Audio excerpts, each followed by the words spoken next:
Yo, what's going on, guys? It's your boy Problem here, dropping another video for you guys. Well, dropping a video for you guys because it's been a while since I posted, honestly. And I know you guys are like, what the hell, dude? You can't just drop a video out of nowhere. You're not the fucking Undertaker coming back from the dead and shit. But I've been extremely busy, guys. I've been extremely busy with school, and I gotta apologize for the low quality.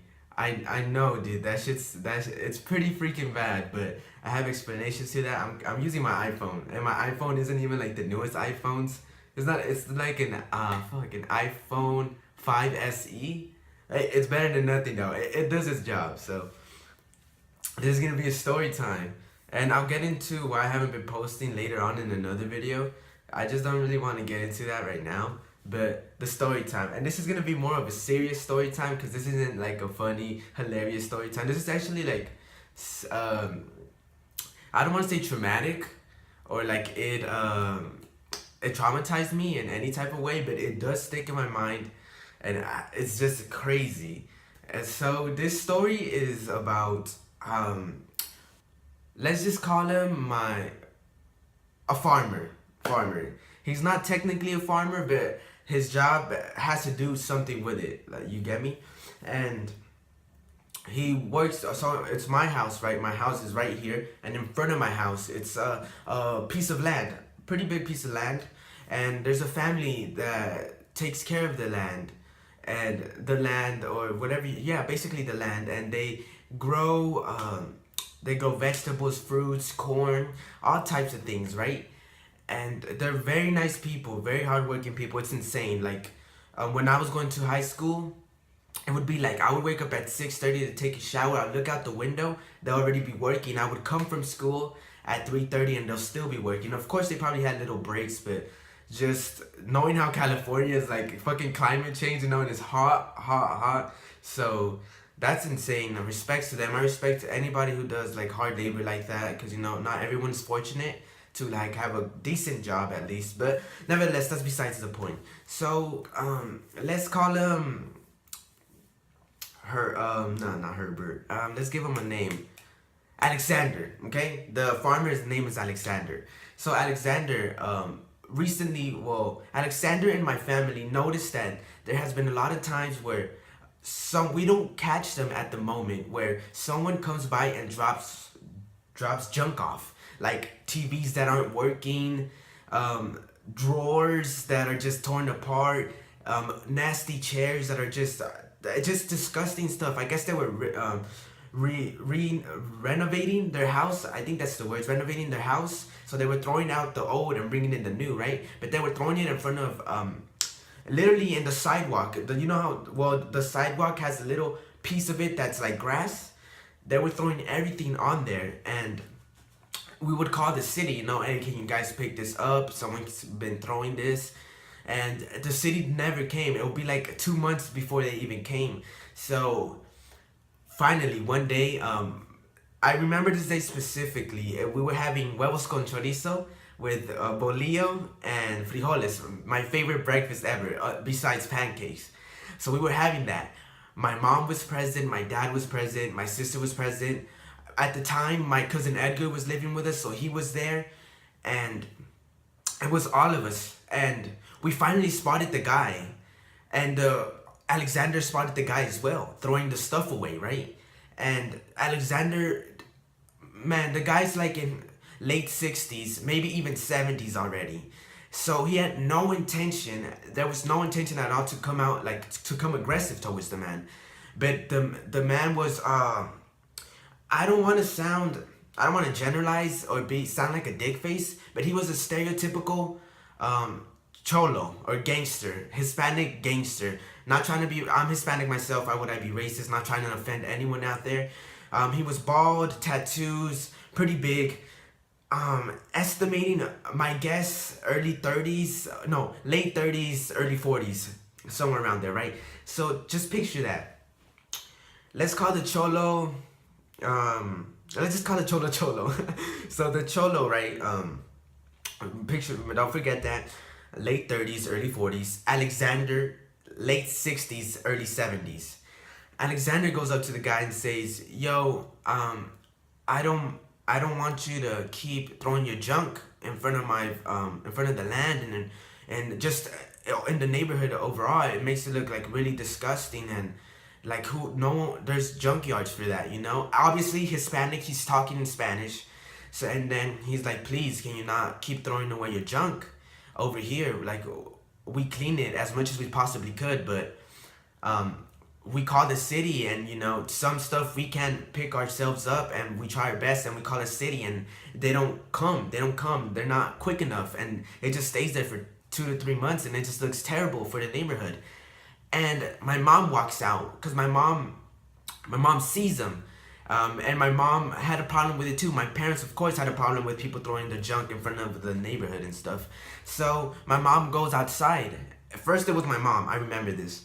And then the guy starts arguing with Alexander. The cholo starts arguing with Alexander, getting really like aggressive, and like he was taking it out of proportion. Like there was no need for him to get so aggressive and hostile towards Alexander, because Alexander was acting extremely nice. He was an elderly man, right?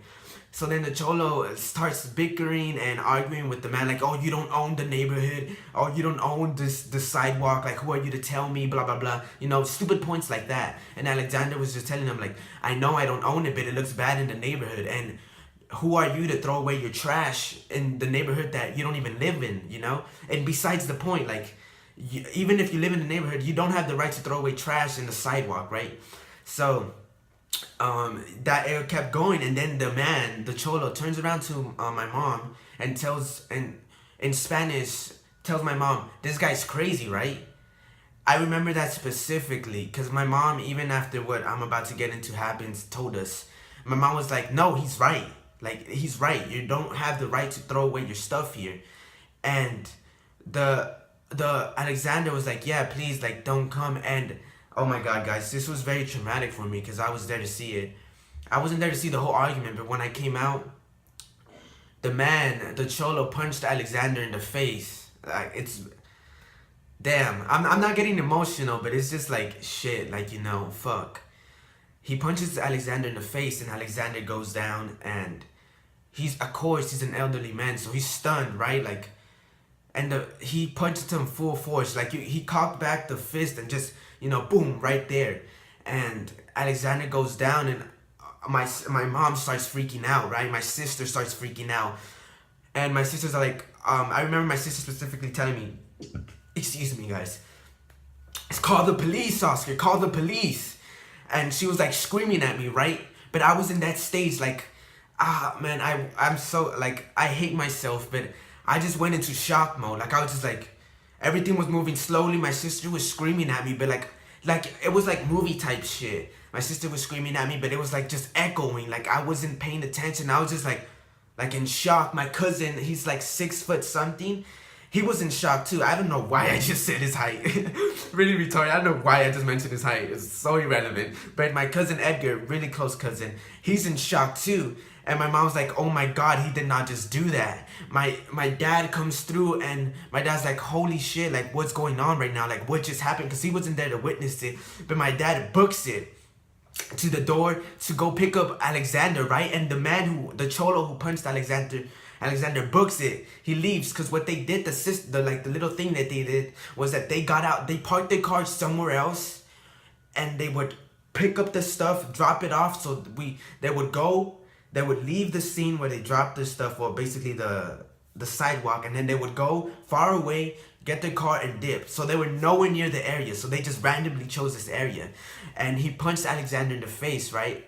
Alexander was like, guys, it's not even funny when I say this. He was like half conscious, hanging onto the gate for grip. Like, I don't know how to guys. So Alexander the gate was a regular gate, and he was hanging on to the gate, right? Slumped down. I'm sorry if the audio got terrible, but I'm trying to show you guys. He was slumped down like this, right? And it was just a very, very sad, like, it's just a very sad thing to see, right?